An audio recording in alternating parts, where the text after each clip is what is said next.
मित्रांनो नमस्कार. हे मी काय बनवलेलं आहे मला नक्कीच कमेंटमध्ये सांगा. मी बघतो कोणाला समजतं हे काय आहे म्हणून. तर नक्कीच सांगा मला कमेंटमध्ये हे काय बनवलं आहे. आणि हे बघा, उद्या इकडं ट्रॅक्टर पण आलेलं आहे. या ट्रॅक्टरला फळ्या बसायच्या आहे. तर हे काम मी उद्या करणार आहे.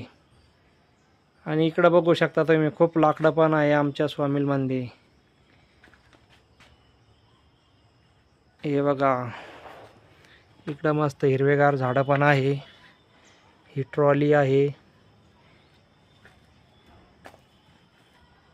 हे पुढं मोठी मेन मशीन आहे तिकडं लाकडं कापण्याची. आणि हे माझी दुकान आहे बघा.